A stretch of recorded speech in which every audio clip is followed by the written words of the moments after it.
All right, cool. Thank you. Got it. Awesome. Thank you.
Hello?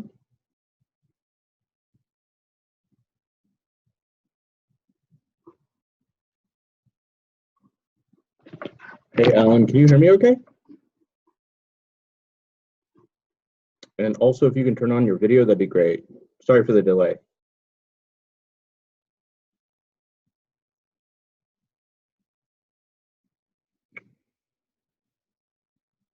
You're fine. Can you hear me?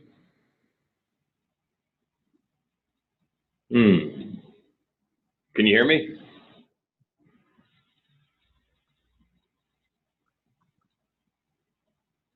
Hey, there you are. Hey. Let me, turn up my, am I not hearing you? Can you hear me? Can you make sure your microphone and speakers are on? I can hear you fine. Yeah. Testing 1, 2, 3. Testing 1, 2, 3. I can't hear you if you're speaking.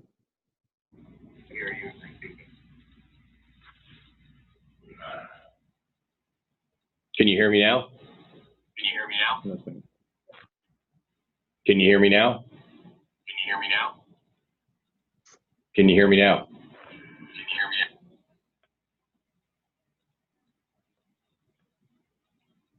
So I'm on the phone, but it should let me. No, I'm gonna try just maybe calling you on the phone.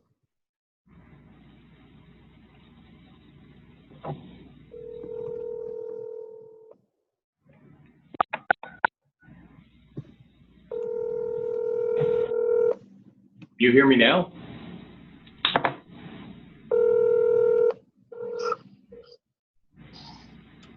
Hey, Alan. I can hear me both ways. Okay, let me kill my phone. All right. Can you hear me now? Yes. Can you hear me? I cannot hear you anymore. Sorry. Darn it. That doesn't. Enter. Oh no! Wait! Hold on. How about now? I can't hear you, but I can see you better. You look great.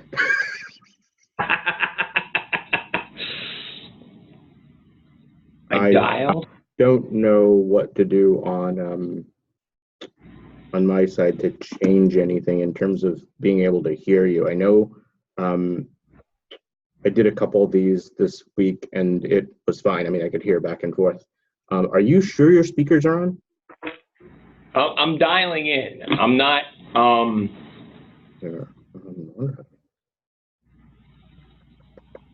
Hold on one second.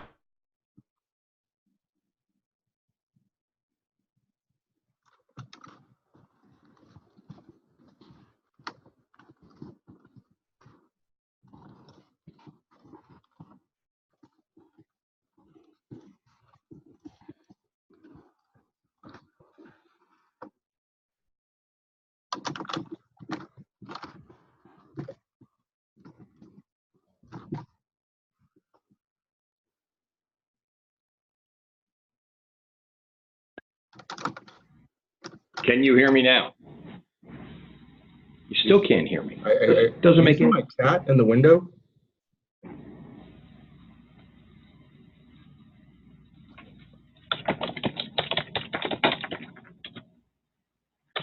Oh, okay, perfect.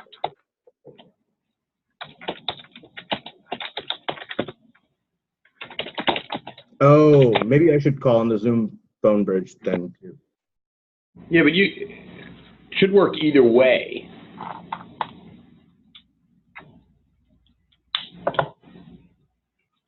Yeah, I'll dial in, but I can't hear you like through my computer audio for sure. Yeah.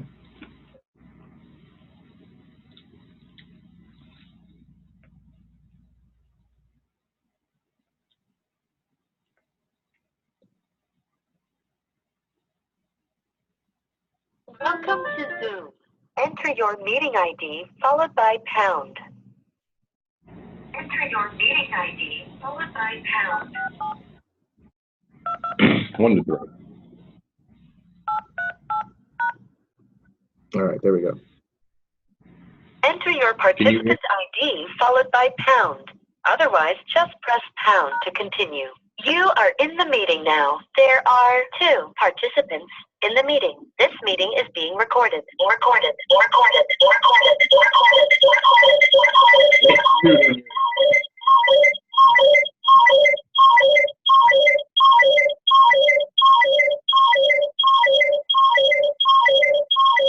You're dialed in 2 ways. So hit mute on your computer.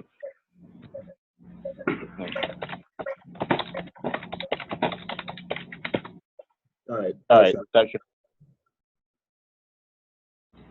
Can you hear me now? I can. I can. But you need to hit mute on your computer so you're not hearing me both on the computer and the phone. Yeah, I did. How's that? You hear me still? Yeah, you're just really quiet. Okay. How about now? Yeah, that's fine. Okay, perfect. Awesome. Are you whereabouts in the world are you today? San Mateo, our corporate headquarters. Oh, okay, San Mateo, California. Awesome. Okay, so this is essentially a dry run, Alan, where we're just going to go through the questions, be comfortable with the format. For the actual version that we're going to do, the final version will be side by side on a screen like we're having a conversation, okay? Okay. All right. All right. And so what essentially I'm going to do is I'm going to introduce you. If I was going to introduce you, do you have like a standard bio that you'd prefer to be introduced as? Give me just a sense of how you'd prefer to do that. Are you looking for a title, or are you looking for, what are you looking like for? A quick bio. A quick bio. Yeah, like this is Alan, this is his background, this is what he does. So this is Alan Rudolph. I am a 30-year veteran of the technology industry with a focus on software, with a focus on enterprise software. I've been in a variety of different executive roles across companies from the smallest to the largest in terms of general management, sales, marketing, and delivery execution. Got it. Okay. All right. So that's it, in a very quick 1 or 2 sentences. That's how I'm going to introduce you on the live version. Okay. And then I'm going to say, hey, look, we've got Alan Rudolph here. He's with, I can't believe it's got company. He's with Aptus. It's a quote to cash software company. We like to interview high-ranking executives from time to time who have a lot of wisdom and background in their industry to be able to share with our audience of about 17,000 here on LinkedIn, sort of the ups and downs of the space, what they see, the landscape, how they see it changing, and what their advice is to anyone who's entering this space. Alan, what I'd like to do is just have you start with a little bit about your background and how you got into the space. Okay. So how broad? This is a test or dry run, right? So yep. How broad do you want me to go when you ask a question like that? Yeah, so I want it to be broad. I want it to, and the reason why is because, you know, I'm connected to an obscene amount of recruiters and connected to an obscene amount of C-level executives. And so think about you speaking to that audience, right? In a nutshell, not in a nutshell, but if we're having a casual conversation in front of an audience of a packed room, how broad would you like to go? That's up to you. Okay. I wouldn't start from high school necessarily, but I would, you know, maybe start with where you were born, where you grew up, just to get some frame of reference. I think people have sort of an attachment to that, and then go into, look, this is sort of my progression, and then I got to college, and this is what I generally like, and then start from there. Okay. Okay. All right, so go. No, you got to ask the question again, and then I go. Just to get the tape set up properly. All right. So, Alan, I'd like to start with just you having sharing a little bit about your background and how you got into the space that you're in now. Great. Thank you, Irfan. You know, I always like to start with a journey. I have an undergrad degree in accounting, and during my high school and college years, I had the opportunity to work for a very small software company. And as a result of that, I had a career choice to make as I exited college. I could have gone into Big 8 accounting at the time, right? And worked for any one of the 8 top accounting firms and started a typical career path as an auditor. Or I could have stayed in the computer industry where I started as a programmer and never looked back. And I knew that was, you know, here I was, a 22-year-old exiting a top-notch liberal arts school, Franklin and Marshall College on the East Coast. And that is what I did. I started in the technology industry, and I've never looked back. And I've worked for, I describe it as the first half of my career was all about the consulting and professional services industry, growing up from individual performer to manager to GM, running a $500 million business. And then the second half of my career has been all about as a service. Everything from application service providers to infrastructure as a service providers, and now to a software as a service provider. Through that journey, I've continued to migrate west. I started my early career in the Philadelphia area, went to Denver for about 15 years, and now here I am in the heart of Silicon Valley. So why not, you know, finish off my career, so to speak, where this is what it's all about. Or, as my wife would like to say, let's keep going west, because I also spent some time early in my career in Australia when I was with Oracle, and so I've also traveled the globe as a global citizen. And pushing our wares in terms of, you know, taking technology built in the U.S. and delivered globally. So that's, you know, a little bit about, at a broad level, who I am, what makes me think, what makes me tick, and where I've journeyed throughout my career. Got it. So as I looked at your LinkedIn profile, you've got a series of blue chip names: Coopers and Lybrand, Oracle, and others. Where, you know, out of all of Xerox, et cetera, what's your favorite part of what you do? I think C-suite executives, you know, it certainly takes a lot of drive, a lot of passion to manage the level of responsibility that you do, and certainly the amount of stress that goes along with it. You've got, you know, lots of noise that you've got to tune out to be able to focus and execute correctly on tasks. And there's certainly probably some aspects of your job that keep you going, right? I mean, you could probably stay up all night if you needed to, and there's other aspects of your job that you absolutely hate. That may not be, that's not the case, to put it nicely. What parts do you enjoy the most? Interaction with people. And people could be my customers, my prospects, my employees, my partners, right? There's the interesting thing about the career that I've chosen is that I can't do this job myself, right? I need a team. I need to manage that team. I always talk about myself as the coach, as the mentor, as the leader, not the boss. I think that is a antiquated four-letter word that should be eliminated. Wow. But I'm the coach of this team, and we need to execute accordingly. And I can't do that without my customers and my partners. And so it's building those personal relationships and having an impact on other people's careers, right? Other people's journeys through their companies based upon what I've been able to deliver through my teams, through the various types of companies that I've worked for. Again, if you look at most of my career, I've been a service provider. And it's all about providing these services that are packaged as products to the companies that I provide those services to that I just love. I mean, it is, there's nothing more exciting than getting a, thank you email from a customer because somebody on my team did something that was so impactful.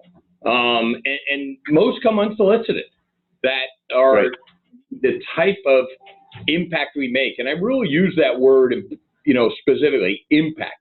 It's all about how do we, so favorite part, that interaction, and it's the impact we can make. And then everything else just falls into place in terms of me running my business, me delivering financial results that make sense, me having a strategic business plan that makes sense. That's table stakes, right? There's a lot of people at the general executive manager level that can do this, but it's about building those relationships. And we've all seen so many people at the C level that just can't build that relationship. And that I'm all about building that relationship. Okay, so I'm going to drill a little bit deeper there. As a technology guy, I'm probably a little bit socially awkward. And one of the questions I think I would have for somebody like you who thrives on relationships and a larger team environment, how do you handle conflict, right? It's great when everything is going well, but I think being in a role like you're in where, everyone is coming to you with their problems and their challenges, how do you, sometimes, you might want to be condescending. I don't know. You're probably not like that. Me, not so much. I'm not quite as polished as you. But, as a young manager, I guess that's the advice that I'd be looking for is how do you handle conflict and be assertive without being rubbing people the wrong way, I guess. Sure. I believe that a strong leader needs to be empathetic to any given situation. So I just want to make sure somebody wasn't at my door. So I think empathy is a huge component of being a strong leader. But in terms of how do I then take that concept of empathy and manage through conflict, it's all about the data. It's about the truth, right? So don't get emotional. Don't rely on broad exaggerations. Manage with the facts, right? Manage with data. I mean, if anything, as I think about the power of technology today and what we all have been able to do with data, right? Manage conflict with that data, right? But with that data, be empathetic to that other side, whether it's a customer, a partner, an employee, a peer, whoever that may be, right? Just think that through. Wow. Okay. That makes a ton of sense. Be empathetic, but look at the logic, look at the facts, look at the data. Okay. What do you enjoy least about your role? Is that a question you can answer? In my current role today, I run, broadly speaking, all of what we call run, which effectively means the life cycle of a customer after they go live. And that's a long journey. On average, it's 80% of the customer's life that they spend with a SaaS company is spent in this environment of run. And through that environment of run, through that environment of managing a customer, you know, there are times when things are not going well. And I have to pick up the phone and take an escalation call from a customer, from my CEO, you know, from whoever, and manage through that. And those calls come morning, noon, and night, weekends and weekdays. It doesn't matter. Everybody tells me I'm really good at managing those escalations because I'm even keeled. Coming back to the previous question about being empathetic to the cause. But in the world that we live in today of AI, of machine learning, the good news is I have 2 experiments underway. We're deploying new technology that will allow us to predict those escalations, right? So again, base question, what's the least favorite part of the job? It's definitely managing those complex customer escalations, right? Because the other thing it does is, you know, we all plan our work and we work our plan, right? Yep. Escalations, they just come inbound. I can't tell when they are, but I should be able to. And I'm really spending a lot of time working with my team, working with some vendors that have done some of this stuff, which is how do I predict when those escalations may or may not happen? Got it. Okay. So in terms of motivations, you know, I think I see you as somebody who's jet setting, going from one location to another location to another country. I've been on text with you doing that, and I'm kind of blown away just by the stamina that somebody would need to do that and keep all those jobs or all those things up in the air. What motivates you? Just seeing how much you can do? I don't want to put words in your mouth, but I don't think you don't strike me as somebody who's motivated by earning another dollar, right? You alluded to impact a little bit earlier, so if you can expand on that a little bit. You know, I think what motivates me is driving to that end game, whatever the end game is in any given month, quarter, year, whatever company I happen to be working for, you know, hitting those goals. And hitting those goals not only for me, but for my team, my company, right? Because again, as we talked earlier, I'm a leader of people, I'm a coach of people, and it's really important that we can do that. Now, that being said, I'm on all the time. I mean, the good news or bad news today, we have these crazy little phones and they never leave my side. And, you know, I'm just as guilty. I'm obviously not a millennial, but I'm as guilty as every millennial in terms of I'm always on. My team knows they can reach me and then I'll respond pretty much. You know, I'm not going to call it 24/7, but, you know, 18/7. So, and it's just what I do. It's what I've always done my entire career. I am unbelievably responsive. Sure, we always want to make an extra buck. We always want to put more money in the bank so that someday we don't have to work as hard. But I am, I firmly believe that it's important to be, in the roles I've been in, to be responsive. Again, people. It's all about people, right? Whether it's my employees, my peers, the salespeople that help me, or my customers or partners. Got it. Wow. Okay. That's wicked. To the extent that you can share, what are some hurdles that you're facing right now and how are you dealing with them? You know, it's apropos to, you know, asking a question like that because it's every day it's different. Or every week it's different. And, you know, I work for a current company that is going through a transformation. We were acquired by private equity in October. And so we've gone from founder-led to private equity or professionally led. And the business is going through a transformation. We're changing our product set a little bit. We're changing how we interact with customers. We have some leadership changes. You know, so there's just, you know, there's a lot of change going on. Through that change, that creates some instability at times through my workforce. And you know, people earlier in their careers, many of which I employ in my support organization, are impacted by what they see going on around them and have many opportunities in the marketplace.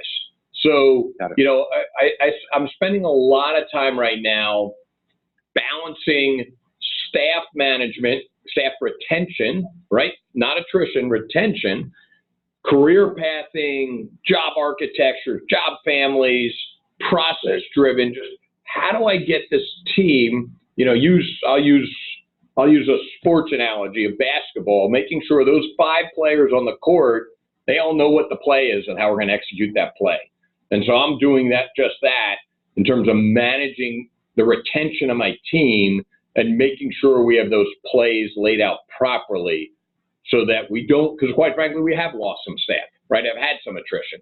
So you need to focus on the positive. You need to focus on the retention. I'm a firm believer the glass is always half full, right? It's not half empty, it's half full. And so there's just a huge opportunity for us as myself and my leadership team and the broader company to manage through the change that's going on in the company and to retain people. Okay. As a leader, so that brings up another question. As a leader with staff that's in different parts of the country, different parts of the world, how do you, I mean, you're a very good communicator, clearly, but how do you keep everyone on task without feeling like you're over communicating or thinking, oh gosh, I got another call from Mel, and again, we already talked about this, we are going to have 5 meetings about the same, there's a lot of that goes on in some companies. You don't strike me as that, but how do you juggle that and keep a healthy balance? First and foremost, with my direct reports, I'm a firm believer, and maybe it's old school, that from a management of the business standpoint, it's all about MBOs. Set your objectives, management by objectives. Set your objectives, attain your objectives. That's it. I'm hands off, right? We know what our boundaries are.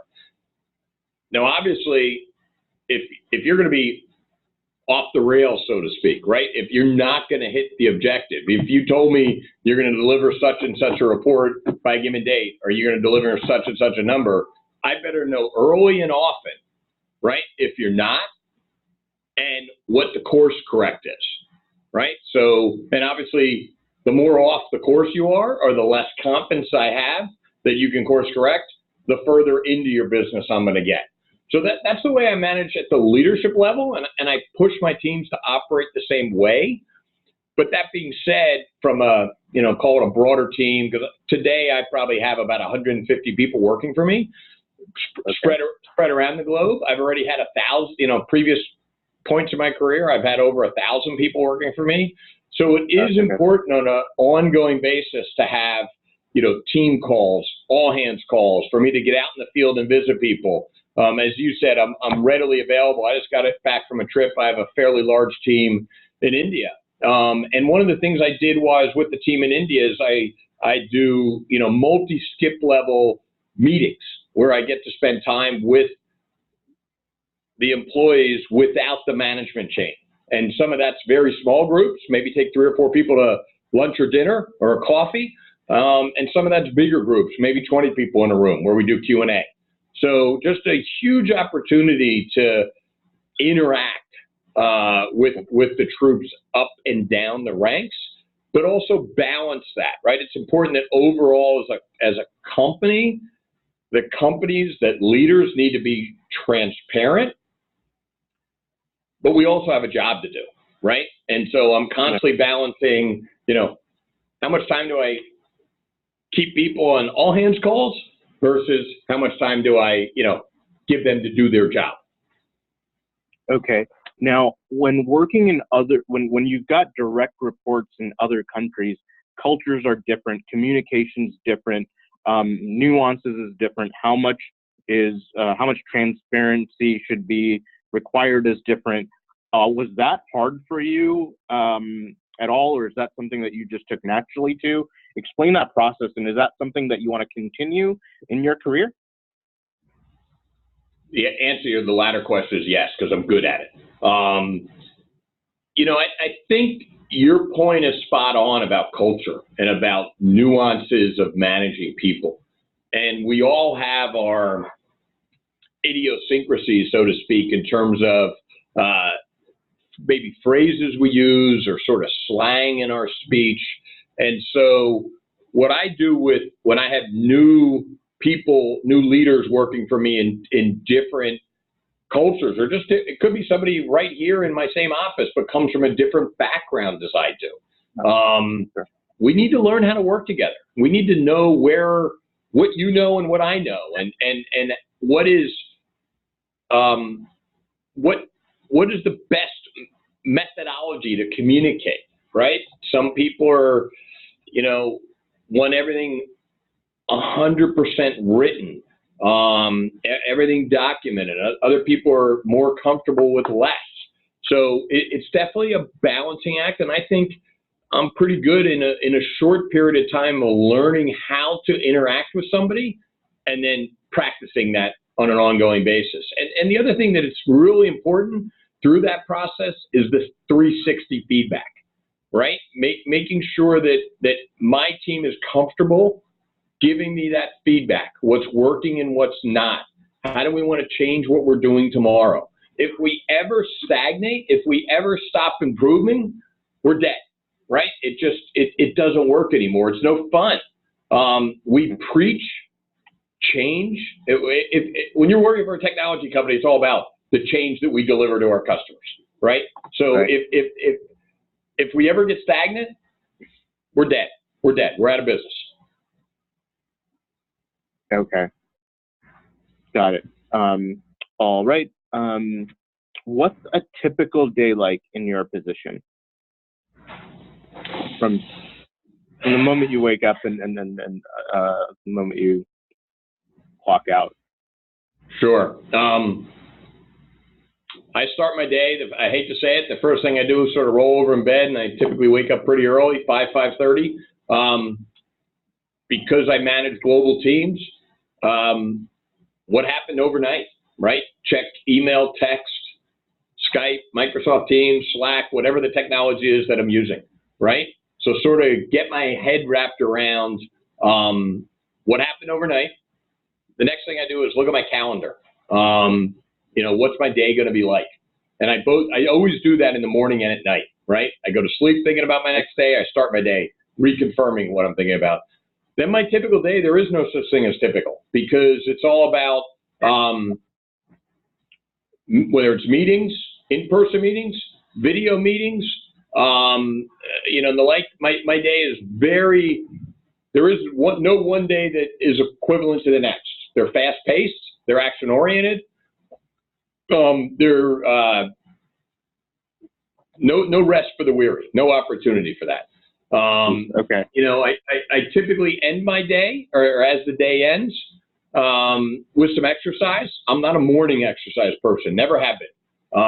I like to get 2 exercise days in the, you know, two nights a week. The other nights are typically, you know, one reserved for personal, one reserved for whether it's customer or team. You know, again, I think it's very important. I use the phrase, we need to break bread together. We need to get away from the office and have a meal. And then I end the day making sure that my email is caught up. And I mean, I hate to say it, we just happen to live in a world today of active communication. So whether it's email or text or whatever team flavor you're using, it's really important to make sure that if I don't have the details to follow up, at least I tell the person that, and I'll get back to them. I'm a firm believer in follow up within 24 hours. I do, one of the things I also do pretty much every Sunday night, either Friday as I'm ending my week or Sunday when I'm starting my week, look at my calendar and reserve time for me. And what I mean by that is reserve time to think, reserve time to respond to emails, reserve time to make outbound calls. If I don't do that, if I don't reserve that time, my entire calendar, 50 hours a week, could get scheduled for me. And then I don't know when I'm supposed to do my work, right? And I have an important job. I need to think about my job. Right. Okay. So you've got generally a very structured calendar that you actively manage. Yes. All right. All right. How do you define success?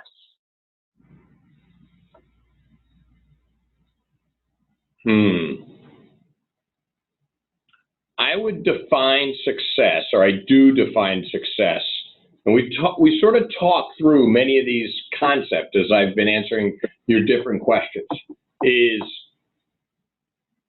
I think number one, it's important to hit metrics, whatever those metrics are. It's important to have satisfied customers. It's important to have satisfied employees.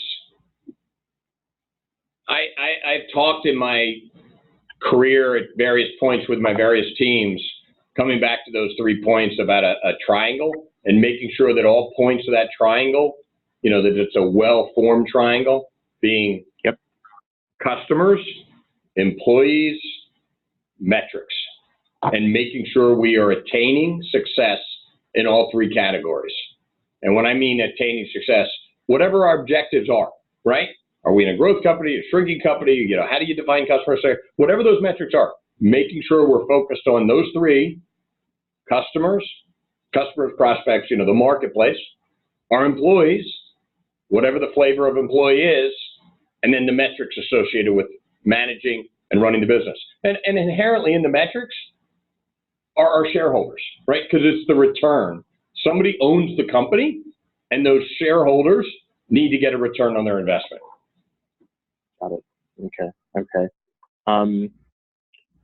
To the extent that you feel comfortable, can you share with me your biggest failure, and not only what you learned from it, but the process to get out of it? Biggest is relative, because we all learn, from our failures. I mean, I make mistakes every day. I hate to say it, right? We all do. If I had to think of a biggest failure, and I remember you giving me the question, I can't tell you I thought this one through enough. So let me just pause for a second. I'm going to go back early in my career, and I probably just didn't know what I know today, right? But, and I could use, there's probably 3 or 4 times where this happened, and I think we just all learn, and I think I've talked to many people about it, is not reading the tea leaves properly from a organizational standpoint. The negative word of that is political, right? But sort of getting caught in a situation where either I'm pushing for a role, or I didn't realize somebody else was, or there's just some team conflict going on, or intra-company conflict, and I didn't read the tea leaves properly, or I didn't do my research, or I didn't do my homework, or I didn't spend enough time counseling with other people before driving to an answer. Those are some of the mistakes I made early on, and I've learned from it. And what I learned from those situations is, and it comes back to one of the other questions I answer, which is data and research. And then the third point I'd make is patience, right? We all need to be patient in our decision making, in our careers. How often do we see an email, see a text, and just want to go blah, blah, blah, blah, blah? And we all know the best thing is to not immediately respond, right? And just wait. And that's what I mean by patience. Wow. Okay. It's a little bit of a catch-22. I think in some ways, being responsive is applauded, right? It's highly regarded. And at the same time, you've got to measure it, and make sure that you're of sound mind. I don't know how else to say it when you're able to respond. So definitely it's a lesson for everybody. Whether it's personally or professionally, what are you most proud of as you look back on your career so far? I think it's the balance. It's interesting the way they ask the question. I would say it's the balance of personal and professional. I have 2 children that are early in their career, in their 20s, one 23, one 25. Got them we made the journey through middle school and high school, and we all know as parents how difficult that is. But they're off in their careers.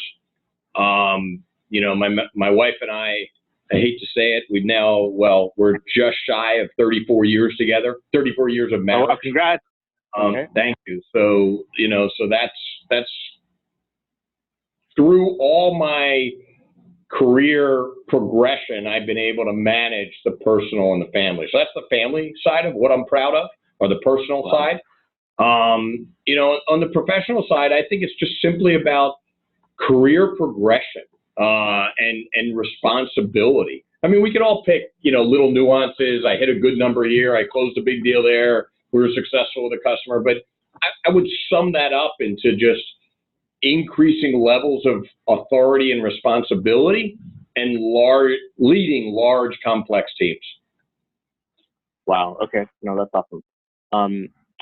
And this is kind of a tough question, but I got to ask it. Looking back, if there's one thing that you could do differently, what would it be? Throughout my career? Yeah. If there's any one thing that you could go back and say, hey, I want to do. Coming back to the point I made about patience, I would have, earlier in my career, and I won't say exactly where, but earlier in my career, I would have stayed at one or two of those companies longer versus jumping to the next executive recruiter that picked up the phone, called me and said, hey, Alan, I got a shinier object over here and you should go chase that shiny object. And I tell people that a lot, right? And that, again, that's about patience. Give companies more time. Got it.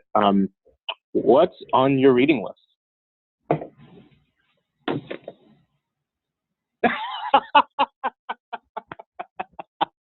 You know the book. I agree with you.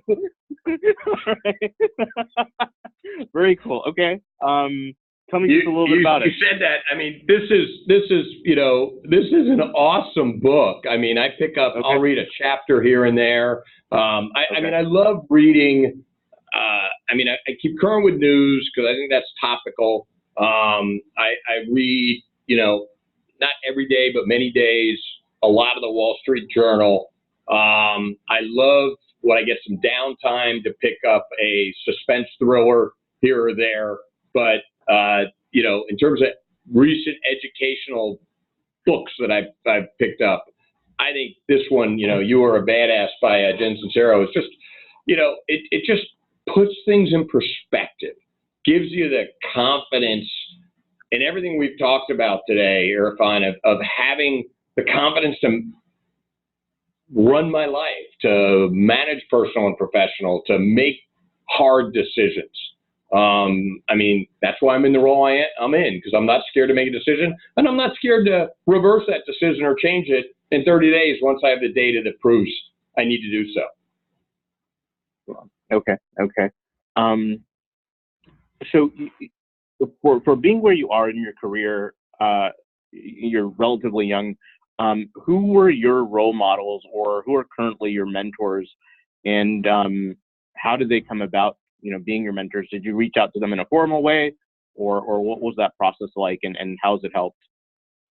2 or 3 of my key mentors today are people that I've worked for in the past.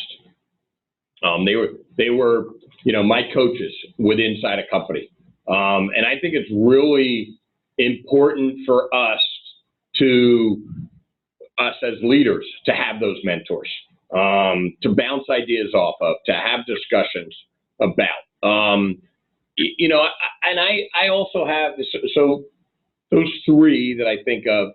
I also have another tier that are, I'm going to call it, situational, that, I can go talk to about a given topic or a given discussion item. So mentors, and the other thing is those mentors are outside my current company, because I think a mentor inside the company is very different, right? That's more situational in terms of guiding you through your journey inside a company.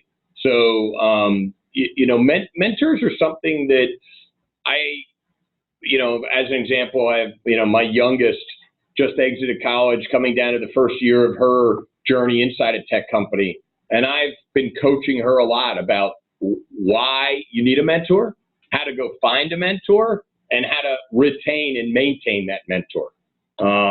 So again, I have mentors. My mentors today are three key folks that I've met probably over the past 15 years of my career that have just really, they were bosses, but they've now been able to, mentor me in terms of, ask them tough questions, get together once a quarter for, coffee or a lunch, and just talk about, what's going on in the business world and this technology world that we live in.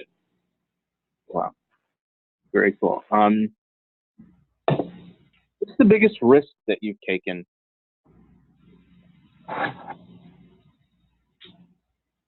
Moving to California.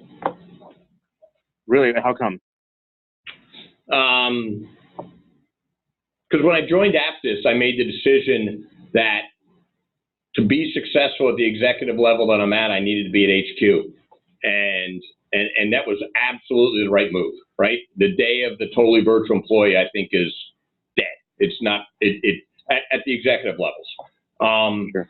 And I've been successful in my journey here over the past 13 months because I was here, because I'm at the HQ. But that being said, here I am. My kids aren't, I don't have kids in middle school, so I can just pick up and make a bunch of friends with parents. And also, my wife and I picked up and left Denver and moved to the Bay Area where, we know some of the challenges here in California in terms of taxes and costs and things like that. But it's exciting, it's vibrant. But yeah, I'd say if I look over, some of the risks I've taken and recognizing that a company was going through a transformation at the time I'm moving and all. So, it's going to be, I know it's going to be the right move in the long run, but I would definitely characterize it as a risky move. Got it. Okay. What are your current goals? What's big on the horizon? Transform the business that I inherited 13 months ago that was built under the guise of entrepreneurship and founders, and transform it into a metrics-driven, long-term, sustainable, growth-oriented business. With business decisions made on data and not on gut feel. And that's just the differential when you're founder-led to professional-led. Wow. Okay, I've got a much deeper sense of what you do when you shared that. Wow, that's a big deal. Okay. I can't imagine what that must be like. Yep. What do you derive?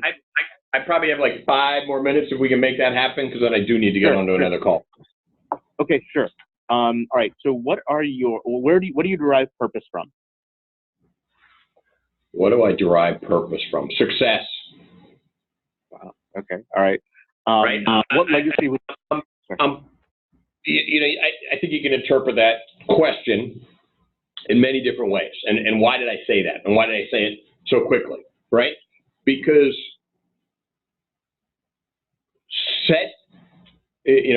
come back to, work your plan your work, right? Set your goals, set your objectives, meet those objectives, be successful at that. That's my purpose, right? That's what I'm good at. That's what I know how to do. Everything else then just happens. All right, very cool. All right, last question, I'll let you go. Second to last question. How do you like celebrating wins?